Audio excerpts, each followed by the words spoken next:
going to Missouri, St. Charles County, Missouri. Reading here from St. Louis Today. The headline is, a police chief in Missouri agreed to be a sugar daddy. It ended in murder charges. Yeah. Damn. I was going through all my horrific Google alerts that I get for this podcast. I saw sugar daddy. I was like, all right. We got a fun one. Shoot, and murder charges. Oh, Yeah, that's normal. Murder charges, that's every headline. Roller Sugar coaster daddy. ass. Oh, okay. Well, something that pops out for once. But yes, ended in murder. Yeah, someone died, so it is sad. But let's just read. In spring 2022, Alexis Thone posted to Facebook that she was taking sugar daddy applications. nice. One respondent was persistent. Oh, no. Damn. Being the most persistent of the respondents. That's a medal right there. He messaged her several times, she said, and she replied. Over the next few weeks, they began meeting in person. He bought her a cell phone and drove to St. Charles County to take her on meandering drives in his white Mercury sedan. Thone, then 25, was addicted to fentanyl, and she said she never tried to hide her addiction from her suitor. Quote, I was always high, Thone testified in court Monday. There wasn't a time that I wasn't high. At some point during those initial meetings, the man confessed he'd been using a fake name and photos on Facebook. His real identity was William Jones, 50. He was the police chief in Louisiana, Missouri, a Pike County city of about 3,000 people, 90 miles north of St. Louis. That's the craziest catfish in the world. Yeah. That's the worst catfish reveal. Yeah. Especially because you're addicted to fentanyl, right? And when the guy's like, surprise, I'm actually a cop, you're like, oh shit, am I going to jail? He's like, actually, no. Actually, let's continue this. I think I found love in a quite unpeculiar way. You posted you needed a sugar daddy. I didn't think I'd find it this way. That's so crazy. That's you deserve to be fired. If I find out my police chief is a reply guy on Facebook, in Facebook comments, you have to. That's automatic. Yeah, that's automatic. We gotta resign, brother. Yeah. Being a persistent potential suitor on a sugar daddy application post. The police department loses aura as a whole. Yeah. If we have you. Yeah. That aura is coming out of the budget. Yeah. Sorry, guys. Yeah, y'all are at an aura deficit once your police chief is. That's the chief. Who are y'all supposed to look up to, nigga, now? That's your. Is this your king? The fucking. Loser. Yeah. And it shows like a caption on a photo with like hearty eyes. This is you? This is y'all's boss? Damn. Yeah, that's not good, brother. So let's go back because this is just the beginning of this story. So back to the article. No matter, a relationship bloomed. Thone met the chief's friends, some of whom were fellow Louisiana police officers who came over for barbecue at the chief's home. She moved into Jones's 2-story apartment on Kentucky Street. A few weeks later, her brothers, Gabriel and Chase Thone, did too. Jones said he was never a drug user, but he helped support the addictions of Thone and her siblings. He provided money and rides to St. Louis to buy fentanyl and keep their withdrawal symptoms at bay. So let's pause here. This is really what the story is about. This is like an HBO drama. He has him strung out. He's like using his power to protect his like crack sex slave. I don't even know. Yes, so that is definitely a dark interpretation of it that I agree with. Like that seems like what's happening. I mean, this guy he's 50 years old. He's not naive. He knows the power he has over her, especially as the police chief, both legal authority and access to these illicit substances. But he's allowed himself to be entangled to the point where he's also the sugar daddy to her entire family now. Her brothers are not only a part of this, he's not only supplying for the brothers, they are living with him. Damn. He has his apartment. He spends the day as a police chief in a neighboring town, goes home to his, again, drug-addicted, what do you call it? He's the sugar daddy. She's the Sugar Baby, thank you, Quincy. The Sugar Baby and their siblings living in this fucking, I imagine it's not a great apartment. Yeah. I don't know. I'm not trying to be judgmental over here, folks. We're all thinking but Black Snake Moan chained to a fucking radiator. I'm thinking like, what's that Scottish? Like Train Spotting. Like that's what this shit sounds like. Like this would be a movie. These addicts find their way. Like, going into this the darkness of like a drug addiction takes you places. Like it takes you on these terrible adventures and to end up living with a police chief. Right up under the law. That's some crazy ass shit. Like it's also genius if you're a crackhead. Yeah. They'll never catch me if I'm right under their nose. Yeah. But no, it's not even catching. It's like he's just abusing his power and like he should be helping people, but instead he's like keeping his own personal crack situationship. And just abusing his power. It's just literally just a story about corruption. We could call it exploiting an addicted woman. But just how dark it is and just how crazy it is. It's like, damn, how did they get here? Also, there has to be so much more going on in this town if the police chief is too fucking busy with his fucking drugged out ass sugar daddy. To me, this is the dangers of Facebook. This is the dangers of being 50 years old on social media. We got to come up with an app that these boomers can find themselves on that doesn't result on them having AI-based worldview of what's happening around them, / completely diving into being a reply guide to this extent to now you are housing and providing substances for 3 addicts. Yeah, no, this is a breaking. This is your life now. This is a Breaking from Bad Facebook. plot. This is a Breaking Bad fucking subplot. It is. It is. Yeah, this is like Jess's girlfriend. Yeah, just oh my god. Yeah, literally living. Hank Schrader divorces his wife, and it's basically Hank Schrader hooking up with Jesse's girlfriend, who ends up overdosing. That whatever the actress was, she's really hot. That lady. You know what I'm talking about, Quincy? She ended up being the bitch in apartment 2B, whatever. Yeah. Was that the name of the character? So that was the name of the other show she starred in. Oh, the bitch in apartment 2B? Yeah. Okay. I wasn't just saying that. Okay. Thanks for allowing me to clarify that. That's not how I think of what people are named, what women are named. Who's Oh, yes. I was like, I'm quoting the name of a show, folks. When I call women bitches, everybody knows I'm just kidding. But when you call women, yeah, it's about the cadence. Yeah, your spirit. Where's that coming from? Where's that coming from, spiritually? Yeah, no, it's coming from TV trivia. That's the spirit of me using that word. Anyways. We got to go back to this horror story here. Yes, he provided money and rides to St. Louis to buy fentanyl and keep their withdrawal symptoms at bay. Then Thone found Gabriel's body upstairs in Jones's apartment. He had overdosed and died. So this is a victim of this story. So R.I.P. to Gabriel Thone. And he said he didn't even do drugs, which, He did. Okay, I thought the guy said no. They're all addicts. Oh wow! Wow. So, or maybe I shouldn't say addicts, but they were using. They were using.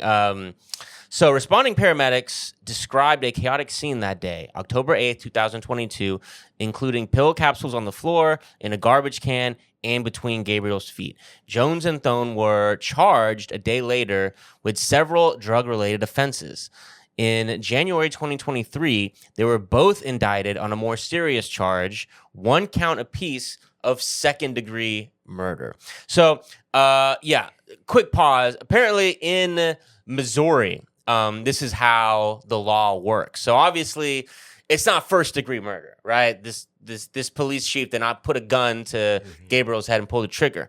But apparently, because of Missouri state laws, if you commit a crime that then leads to someone's death, like the felony of providing these illegal drugs that he took and then died, that could be a second-degree murder conviction. But that's the charge that he was given.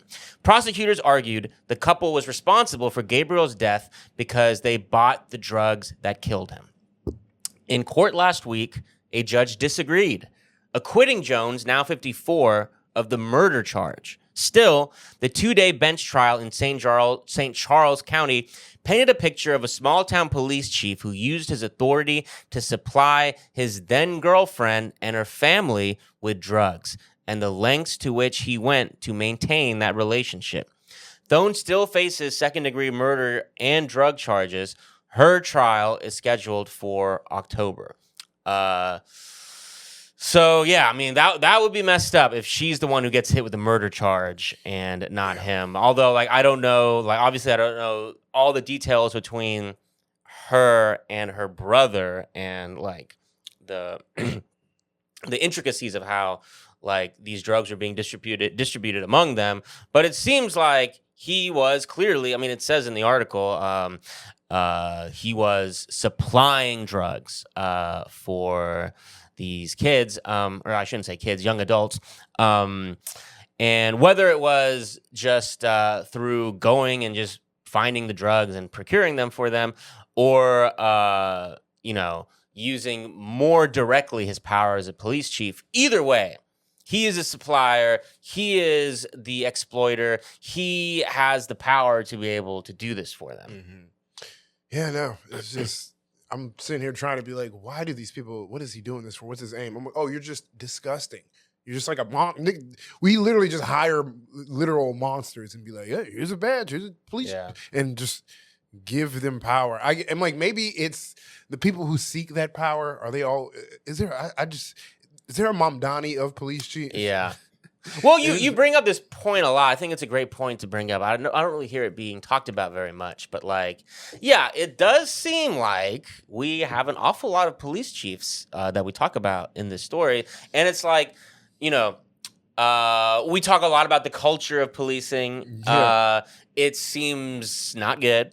Seems like could be an environment where people are rewarded for certain things. We definitely know that very frequently whistleblowers within the police, police departments, when they come out and try to do good and say like, hey, something's going wrong, more often than not, they get punished. Yeah. So we could probably also extrapolate the opposite, where like if you are doing the dirty work for the police, you're getting rewarded. Honestly, just the term police chief for me says it itself. It'd be like King Klansman, police chief. It's like you're probably the one.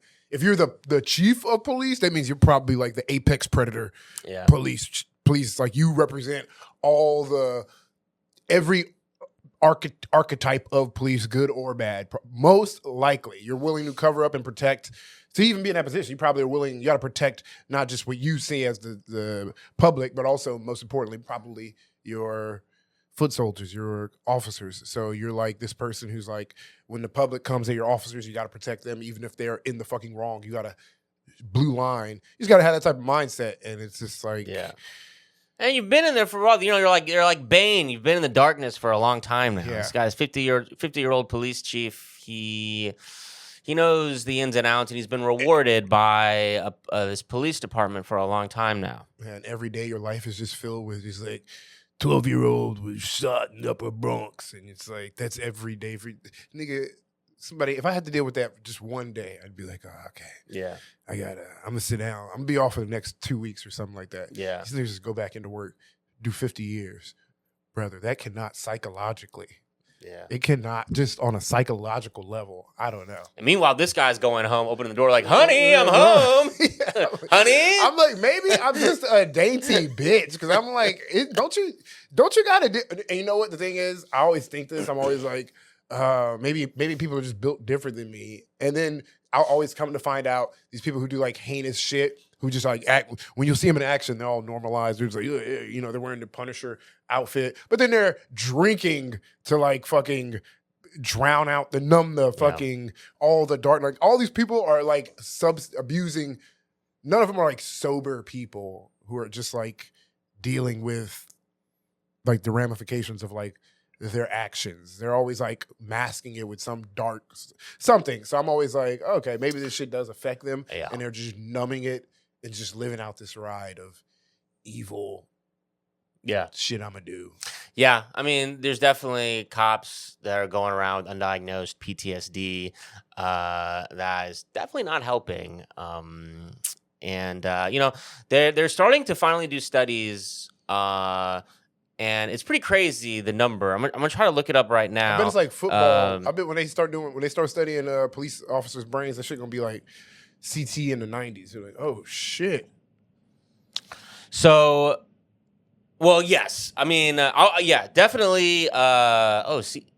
Definitely police. Sorry, I'm doing a rough job transitioning to what. Here's a stat I wanted to bring up. I'm just gonna say it.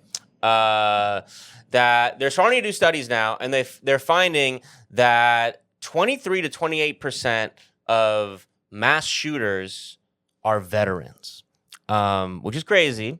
But this is not to demonize veterans, say that veterans are bad people. It's just yet another example of America not providing care to our veterans, because clearly a bunch of them have PTSD. And this is what we're seeing out here.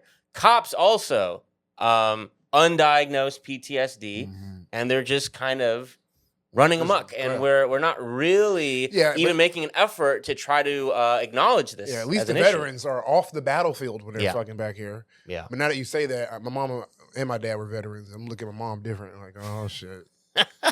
28% chance. You're like, damn, I guess my childhood was a war crime, apparently. It's a 28% chance this bitch nice and happy.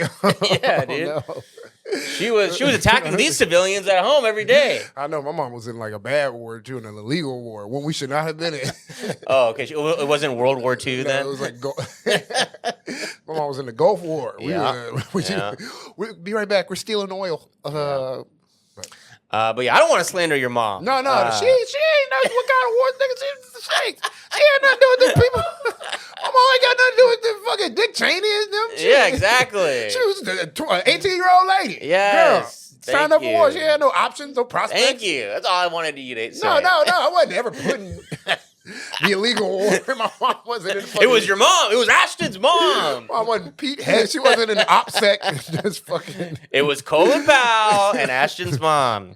So, back to the article. Pike County Sheriff's Department investigator, Jania Calvin, testified that she and a fellow deputy were already in the area of the police chief's apartment the night Gabriel died. They were tracking a vehicle driven by the Thone brothers that was parked at Jones's home. So these Thone brothers were already a little infamous in the area with their drug lives. It was only a matter of time. Yes. The Thone brothers had lived in Louisiana for only a few weeks and were already under investigation for drug possession, Calvin said. Inside the apartment, Calvin said, the bedroom carpet was littered with pill capsules. There were several pills in the bedroom trash can. Another capsule fell out of a grocery bag she found inside of a stack of dirty clothes. Yet another was between Gabriel Thone's feet, Sheriff Deputy David Carroll testified. And inside a bedside table drawer, authorities found loose red and blue capsules among scratch-off lottery tickets and city-issued business card belonging to Jones. The police chief. This is at the police chief's house? Yes. Jesus. Yes. Right. Yes. He's living in a drug den, dude. All because he liked this girl's Facebook pictures. That's just...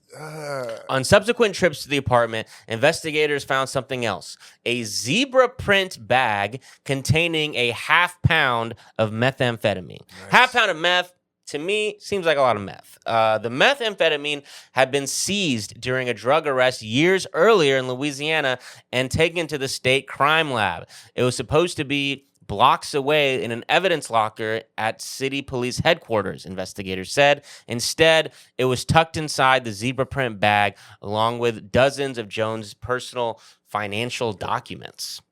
Chief Jones's attorneys said that items seized at the home a week after Gabriel's death, such as the zebra print bag, should not be entered as evidence. And they brought a witness, the now retired assistant police chief in Louisiana, David Penrod, who said Jones had inherited an evidence room in disarray. There were unmarked bags containing unsecured evidence.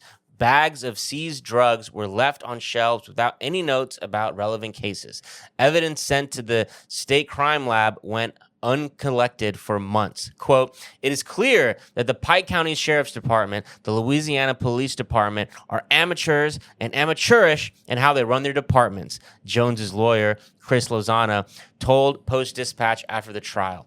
Circuit Court Judge Deborah Alessi ultimately agreed with both sides, at least in part. Alessi dismissed Jones' murder charge Tuesday at the request of his lawyers. They then rested their case. Just minutes later, Alessi found Jones guilty on 2 counts of drug trafficking, 2 counts of drug possession, 1 count of tampering of evidence, and 1 count stealing a controlled substance. Damn. So the brick of meth is hilarious. Or maybe it's not a brick. I don't know. Half a pound seems like a lot of fucking meth. But that to me is a very this is hilarious. Okay, here it's obvious how the police chief gets to enjoy his role with exploiting these drug addicts. Yeah, he let me take a brick of meth from the evidence locker. Hey kids, dad came home, he's got a present for y'all. But to be able to get off on a murder charge by legally providing the argument that actually you can't count this brick of meth into our thing negligence, because our evidence room is in such disarray. Damn. It's so unorganized. We are such terrible police officers who are bad at keeping the public safe that you couldn't possibly be able to trace this brick to the evidence room. Damn. That is it's 5D chess until you realize and by that logic, every person we have in these jails have to be. Damn. That's true. Open up those jail cells. What the fuck? If I heard if this nigga is arguing that, and he's in jail, and he's why I not argue the exact same fucking exactly. That's so. I mean, listen, 5D play on this nigga's part. I gotta say, fuck up your own. Yeah, I like how he's describing his own department as the Delancey Street McDonald's. yeah. It's it's too fucked up. Someone walks in there, they are not being assisted. They are not getting help. They're gonna have to go back and put the fries in the fryer. A nigga might pull a machete out on you. You be like, what the fuck? It's just too. It's amateur hour over there. No one knows where the fries come from over there. I love he's like, I can tell you they're not doing their job over there because it was me who wasn't doing the job. Yeah. So, damn, dude.